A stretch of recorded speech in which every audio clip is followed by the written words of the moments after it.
right, so now moving on to the hottest topic in travel right now, and it's not metaverse, but it's sustainability.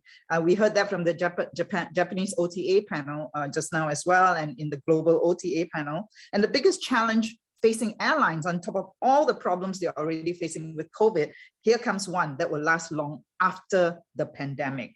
And we have asked David Wills, Executive Director of Envest Global, to share a new report that he's done on airlines and sustainability. So David, over to you. Okay, thank you very much.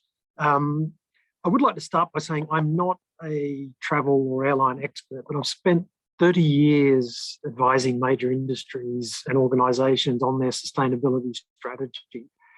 And I've focused the last 2 years looking specifically at the airline industry. And there are two quite significant observations to be made from that. If you go to the next slide, please. The first one is that the airline industry has actually made incredible progress over the last 50 years in terms of driving down emissions from travel. But the other thing that stands out is that there is currently no standard, objective, reliable, industry-wide reporting done on a consistent methodology so that customers, so that investors, so that industry stakeholders can actually evaluate the performance of individual airlines. So our company, Envest Global, partnered with CAPA and spent the last 6 months doing something of a deep dive to collect and validate and analyze and report the data from about 50 major global airlines. And that is the basis of this new report that's been released. I do want to say, though, the aim of the report was not to name and shame airlines. It's certainly not that at all, but to provide an objective, robust, reliable sustainability performance data set that airlines and customers and other stakeholders can use to assess current performance, and also to look at the risk and resilience of each airline as they look to transition to a low carbon future. So today, in the brief time I've got, I'd just like to share some of the results and some of the insights from this sort of 6-month review process and reporting process that we've gone through. If we go to the next slide, please. This slide shows the 52 airlines that we looked at in the survey and the total carbon emissions for 2019, just to give a sense of scale and significance to each of the airlines. So this set of 52 represents about 70%, just under 70% of the total emissions in 2019. So relatively representative of industry, industry-wide. The top 6 airlines account for about 25% total emissions, which in itself, I mean, scale is not the significance and it doesn't reflect efficiency, but it is important, because if the big emitters don't really commit to carbon reduction, then it's going to be very difficult for the whole industry to make that transition. But moving to the next slide, which is probably a little more interesting, which is carbon emissions per passenger kilometre. And as you can see from that, there's quite a range. I mean, there's a 30% difference between the top quartile performers and the bottom quartile performers.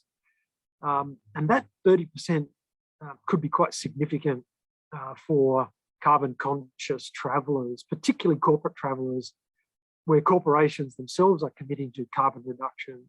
So therefore, being able to select airlines that have the greatest carbon efficiency clearly is a contributor towards driving down an organisation's own carbon footprint. I mean, there are a number of factors that we didn't take into account on this, which I'm not going to go into detail on this call, but different route networks, the impact of airport and route congestion, weather impacts, etc., do play a role. But this is a really important starting point for anyone who is looking at the whole of airline sustainability performance of different airlines, whether they be investors or, as I say, customers or suppliers. one observation about this, which you can probably pick up from looking at the airlines there, the lowest airlines in terms of carbon emission per passenger kilometre are typically low-cost carriers, airlines with new aircraft and very high passenger loads, so full planes and new planes. We go to the next slide. This one now starts to look at not just sustainability data, but a merge of sustainability and financial data. And this is what we're calling break-even carbon price. Now, I've removed the names of the airlines themselves because this is starting to get into some of the detailed analysis in the report. But what it does is it takes every airline's operating profit and divide it by the total carbon emissions for that airline. So you can think of this dollar value in terms of dollars per tonne of carbon as the price that an airline could pay before it would start to operate at a loss. So airlines with a high dollar value represent airlines with much greater profitability, much greater financial resilience to deal with the challenges of decarbonisation ahead. Looking at this graph, there is about $110 per tonne difference from the best to the worst, if you like. And that's a very significant difference. And what it means is that when carbon and the price of carbon is inevitably included in financial reporting, and that is coming, it's not a 10-year horizon, that's a here and now type challenge. And when the price of carbon rises, which it is already rising through increasing demand, that airlines with low break-even carbon price are going to struggle to find the financial resource to deal with the carbon reduction challenges ahead. And it's quite likely that a number of airlines at the right-hand end of this graph will struggle and potentially fail because of their, I guess, financial inability to respond to the carbon challenges that lie ahead. If you go briefly to the next slide, thank you.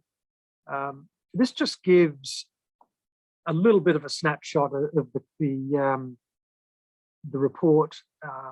As I said before, it's not, the report isn't intended to shame airlines, but really to provide an accurate, reliable, consistent basis to assess the relative sustainability performance. And it takes sustainability data and combines it with operational data, financial, customer, and even looking into strategy to give, I guess, various analyses, various snapshots of how each airline is performing relative to the others. And as I say, for corporate customers, this potentially becomes a very important basis to enable you to make smart travel decisions, whether it be to in your selection of airline, whether it be in your selection of particular routes, etc. Just going briefly to the next slide, this sets out a number of the analyses in the report, and I'm certainly not going to go through each one of these, but if you look through that, it'll give you a sense of the depth of analyses in there. We do look at 2019 and 2020 data to show the impact of COVID. So we look at the impact of carbon price, we look at the impact of load factors, we look at the impact of age of aircraft.